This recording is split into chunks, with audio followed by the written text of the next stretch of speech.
Mr. Herbert Marshall in tonight's presentation of Suspense.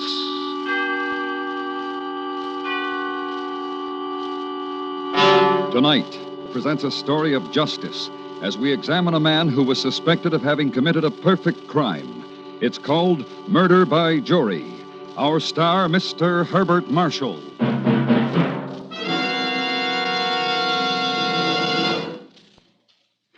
And now presents Murder by Jury, starring Mr. Herbert Marshall, hoping once again to keep you in suspense.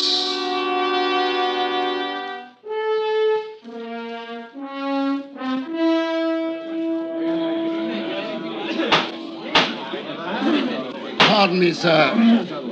To be sure I understood you, you did say a snake. Yes, sir. A snake. Possibly, Mr. Mason, you could describe the snake. Yes. It was gray with a sort of red mottling, dark, plum-colored. I see. Go on, please. Underneath, it was raised up toward me, its head ready to strike. Well, underneath was grayish but lighter, almost white in the center. Now, was there anything else you remember about this snake, Mr. Mason? It was big.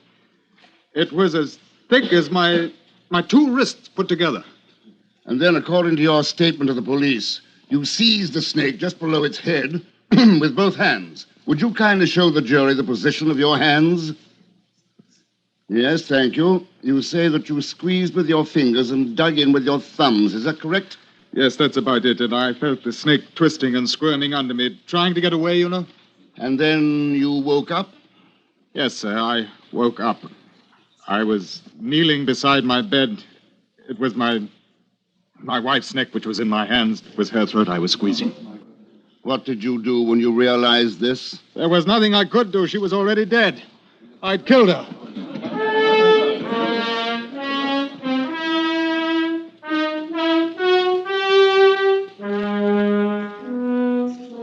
His name was Edward Mason, and he was on trial for the murder of his wife, Frida.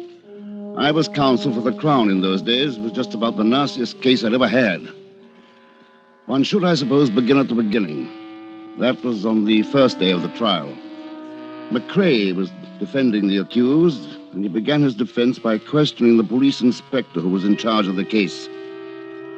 The inspector was nominally a witness for the Crown.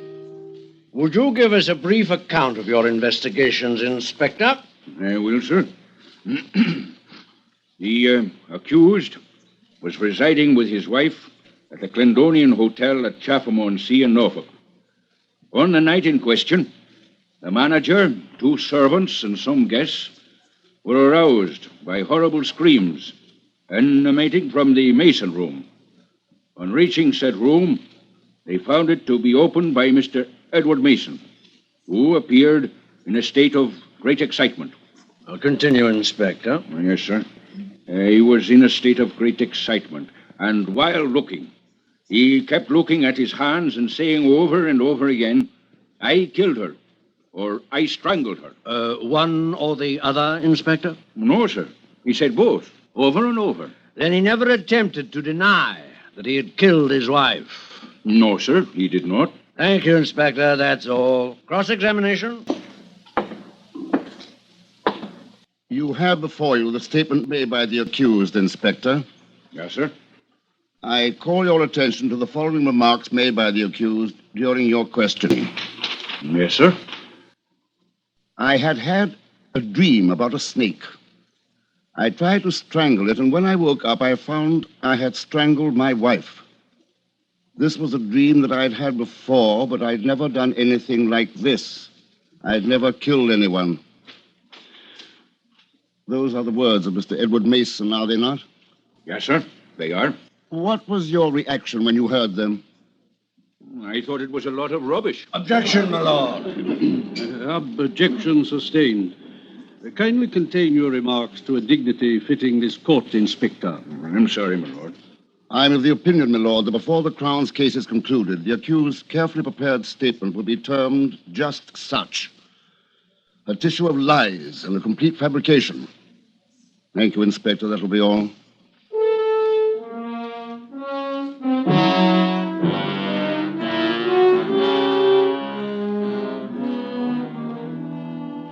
Mrs. Mason's brother was put in the box. He was a hefty chap with a bull neck and hands like a pair of warming pans covered with red hair. His name was Hector Easterday, and we knew that he didn't like his brother-in-law. Didn't like him at all.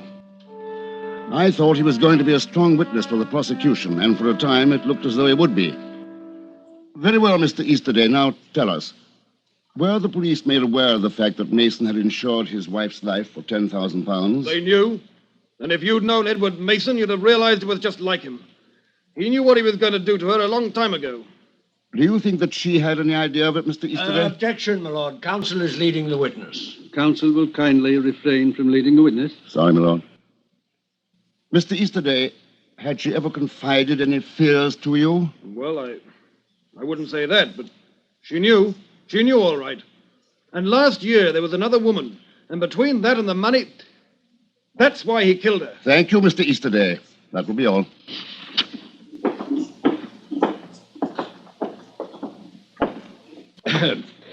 You spoke of a life assurance policy, Mr. Easterday. I did. Did you know that they had each insured the other's life? Not an uncommon practice for married couples these days. Also that the insurance was by no means recent. It was taken out when they were first married and had been successively increased. Yes, but... You spoke of another woman, Mr. Easterday. Did Mrs. Mason tell you about that? Not exactly, but I knew. Oh? And how did you know? I could tell. Oh, you could tell. You are then clairvoyant. You could tell. Possibly you hired detectives to follow Mr. Mason. Possibly you followed him yourself.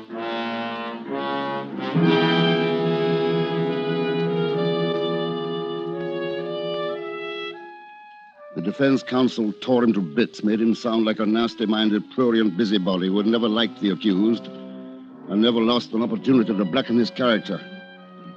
Nevertheless, making a fool out of a witness is a two-edged weapon, and I could see that the jury, although not in sympathy with Easterday, still felt that there might be more than a word of truth in what he'd implied. You couldn't argue away insurance. Mason did stand to collect £10,000 by his wife's death. But did he murder her? That's what they were thinking. You could see it. And they waited for him to take the witness box.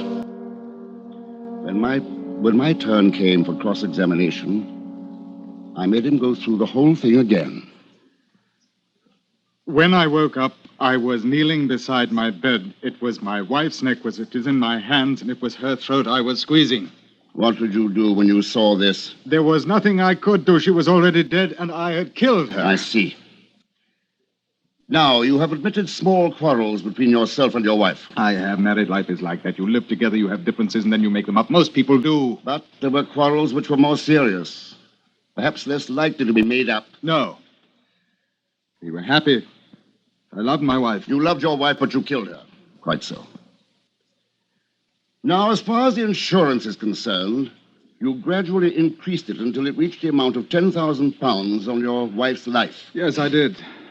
As a matter of fact, it was about, 3 or 4 years ago that I'd done rather well in business, and that's when I increased the premiums. Yes. But more recently, you'd been in some difficulty. Financially, I mean. Things had become rather slow, yes. I couldn't afford to buy any more insurance, I know that. But you hadn't reduced the amount on your wife. No, sir, that would have been unsound, quite unsound, and uneconomical. In fact, then, your business position would have improved considerably in the event of your wife's death and the money received from the insurance. I did not say that, sir. But is it not the case, Mr. Mason? Nothing could be worth the loss of my wife. But you did kill her. Yes, I did. Do you know the woman referred to by Mr. Easterday? There was no woman. Do you wish to refresh your memory, Mr. Mason? Last year. Perhaps it escapes you. There was no other woman. You still maintain that the cause of your wife's death was due to the recurrent dream you had. Yes, I do.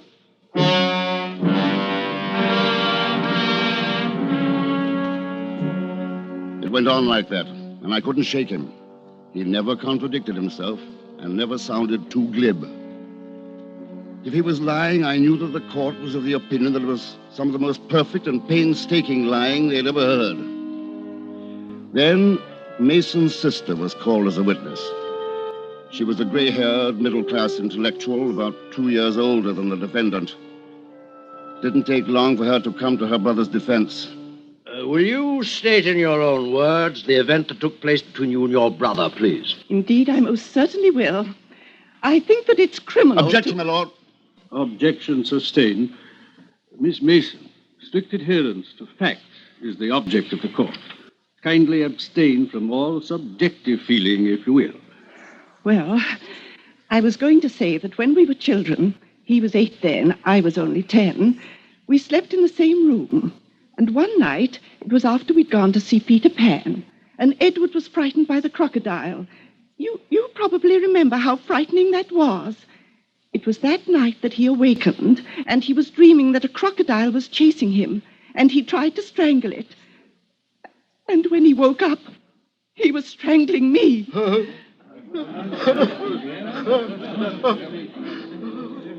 It was perfect timing. The accused gave way, buried his face in his hands, and sobbed as though his heart would break. The jury, even Mr. Justice Forepaugh, were visibly shaken. I could see the case for the Crown disappearing down the drain. More than that, I could begin to see a man who had committed a perfect murder going scot-free.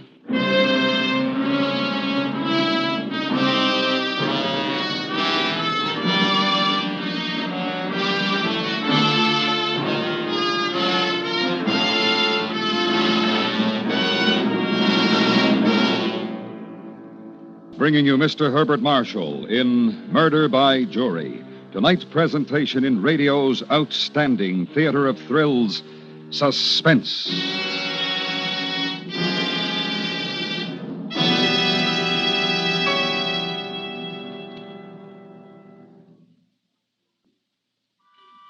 And now, brings back to our Hollywood soundstage Mr. Herbert Marshall in Elliot Lewis's production of Murder by Jury. A tale well calculated to keep you in suspense.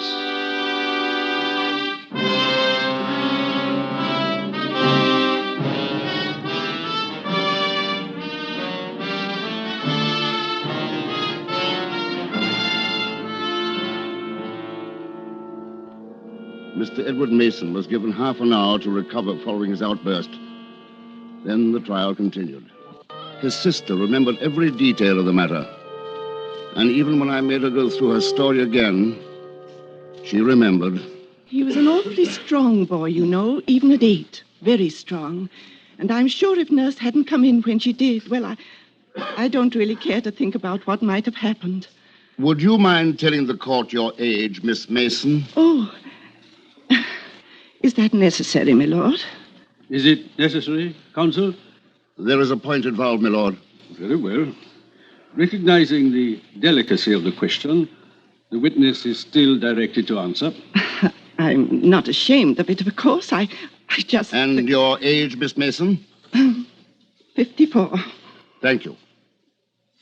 Now, you have every detail of your brother's attack firmly in your mind. That is so, isn't it? If I live to be 80, I shall never forget it. Yet this was 44 years ago, and you ask us to believe that the incident is still indelibly etched in your mind. Indelibly, sir. Absolutely. It was a long time ago, but such an experience is not likely to be forgotten. Of course, I forgave Edward. It wasn't his fault, and furthermore... How fortunate that you are still alive to forgive him, Miss Mason. His wife, more's the pity, is not. No further questions, my lord. The witness may step down.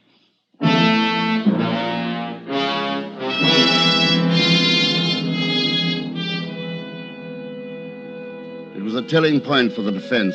They had proved to the jury, at least, that the accused had, years ago, repeated the act of strangulation during a dream. The next witness I'd like to forget. She was a surprise to the Crown, and a rather nasty one. Her name was Amy Burke, an extremely self-possessed young lady in her early 30s. She had already made a tremendous impression on the court. Correct me if I'm wrong, Miss Burke. You've stated in this court of justice that 3 years ago, you met the accused, Mr. Edward Mason, at a seaside resort. Broadstairs. Yes, sir, I did. Was his wife aware of this meeting? I don't know. Well, I don't think so. She wasn't with him. Like I told the other gentleman, he was there alone for a few days. Quite so. Now, for my benefit, would you repeat the incident which occurred during your first meeting? Oh, I'd be ever so glad to. We were walking on the sand. It was very nice. Perfectly all right, don't you know? Talking about his wife, as I remember. She was with friends in Devon. Yes. Go on, please. Well, it was a hot day, and we sat down for a bit. The next thing I knew, he was asleep. I believe you said, with his head in your lap. Oh, no. I put his head in my lap while he was sleeping. He was getting sand in his hair. Well, it was all perfectly proper and all. He didn't even know it. I'm sure of that. Please continue. Well, I got a bit drowsy myself, and next thing I knew, I was asleep too. With Mr. Mason's head still in your lap. That's right, but all very proper. Mr. Mason is a gentleman. What took place then? Well, he started to choke me. It was something horrible. When I woke up, he was leaning over me with his hands about my throat, and I couldn't breathe. But you managed to fight him off. Oh, yes, I managed. What did he say to you after that? Well, it was like he was just waking up, you know? And, he was terribly upset. Told me about a dream, a snake in it. Of course, I was dreadfully angry and frightened. You can imagine. Oh, yes. But after he paid you £10 to soothe your feelings, the anger subsided, did it not? He was a gentleman about it, if that's what you mean. So much so that you didn't pursue the matter further. A stranger tries to murder you and pays you £10 not to report the matter to the police. No, it wasn't the £10. He was sorry. He wasn't well, and I could see that, and I felt sorry for him. This took place 3 years ago, Miss Burke. That's right. And yet here you are today, nobly springing to his defense. The event must have made quite an impression on you. Or perhaps Mr. Mason did. Mr. Mason is a gentleman. He didn't want me to come here at all. I said I had to after I read about what happened. Mr. McCrae over there talked him into letting me come here. Oh, he's a gentleman, he is. I put it to you, Miss Burke, that your whole story is a lie. That it never happened.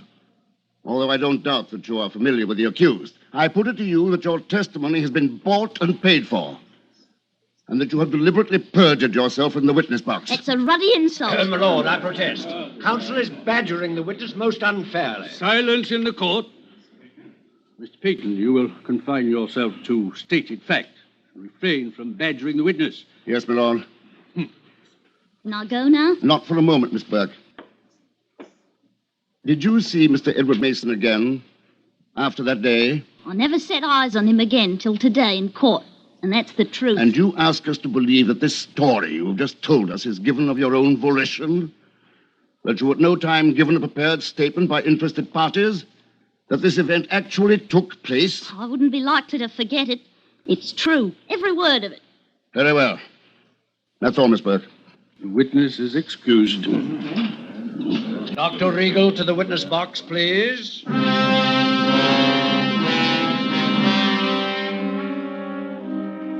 McCrae had us. I knew what was coming. It was perfect. And there wasn't a thing that I could do to prevent it. Dr. Regal was a small, intense little man with heavy glasses. The jury looked at him and they were impressed. When he said he'd tell the truth and nothing but the truth, they believed him. And they would have believed him even if he'd been the biggest liar on earth, which unhappily he wasn't. Dr. Regal, will you tell us if you recognize anyone in this courtroom? Yes, sir. That young lady over there. Miss Burke? I believe that is her name. Anyone else? The gentleman there. The accused, Mr. Mason? Yes, sir. Will you tell the court upon what occasion you had the opportunity of meeting these two people? Well, it was about 3 years ago. I have the date in my attendance diary. Just a moment. The 16th of July. That was it. Mr. Mason brought the young lady to my office during the afternoon. Miss Burke? Yes, sir. It was 3:30. He asked me to look at her throat. I see. And what did you find when you looked at her throat? Bruises. They were not dangerous, but I treated them. And after that? I never saw them again. The bill was paid? Yes, Mr. Mason paid. In cash before he left. Thank you, Doctor. That will be all. Cross-examine. No questions.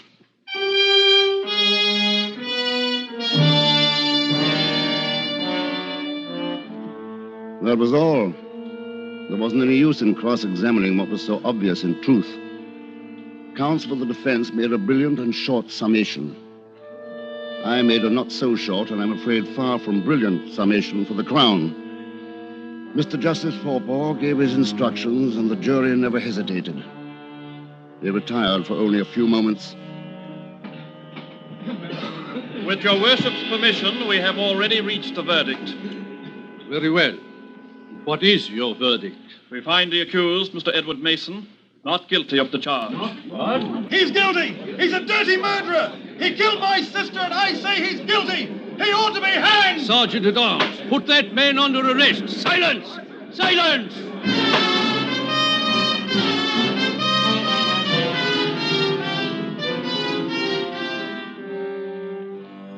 The dead woman's brother thought that Mason was guilty, and I knew he was one of the most cold-blooded, successful murderers we ever failed to hang. It was about 6 months later that we found the proof, and then it was too late. I talked it over with the Director of Public Prosecutions in his office. There's nothing we can do. I suppose had I been on the jury, I should have brought in the same verdict. We have to assume the man was innocent. He was guilty, sir. My dear fellow, surely Mason didn't start to plot the murder of his wife at the age of 8. My dear fellow. No. But he did decide to about 3 years ago, and he took a precaution before he did so. I don't follow you. He knew his sister remembered the strangling incident during their childhood, and all he had to do was to repeat the dream strangling with someone else. The Burke woman. But how did she... From her point, it was all quite innocent. She didn't know what was in his mind. He didn't go too far with her, just enough to produce some convincing bruises. Then he took her to the doctor and paid the bill. That was all true. Well? You remember, he admitted at that time doubling his wife's insurance. Then he sat back to wait until he felt the moment had come to kill her. Uh-huh. Assuming you're right, there's the Burke woman. If he never saw her again, how did he know where to find her to appear for him? He didn't look for her, sir. She was telling the truth. But he knew where to find her, all right. Those 3 witnesses did the job for him. His sister he could always find. The doctor, easily traceable, a medical directory. But Miss Burke, a girl like that might prove... Well, she might move about a great deal. She did. So the method he adopted to keep in touch with her was to send her £10 a month, anonymously. So long as she kept him notified as to her whereabouts, he would continue to send her the money. But if she had to notify him when she moved, surely she must have known who he was. Not at all, sir. A post office box under an assumed name. He kept it up for 3 years, and she didn't ask any questions. Why should she? Blas. You're certain of all this? I'm afraid I am, sir. And it seems a pity you didn't have the information during the trial. We didn't know anything about her until McCrae brought her in. And we can't try Mason again for the same offense. He's done it, Peyton. The perfect murder.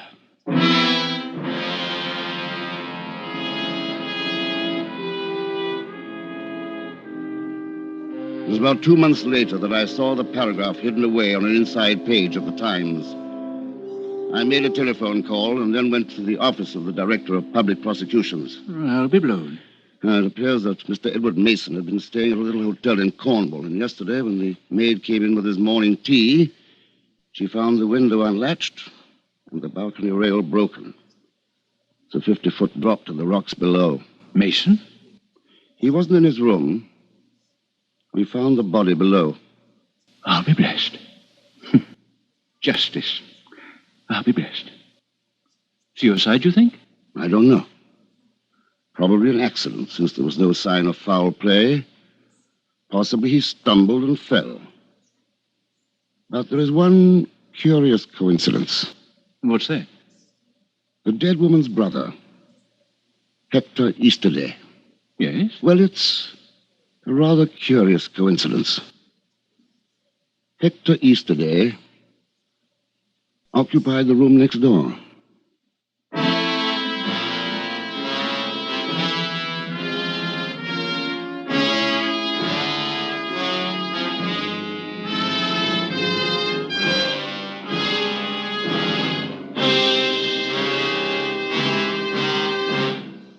Suspense. Tonight's star, Mr. Herbert Marshall.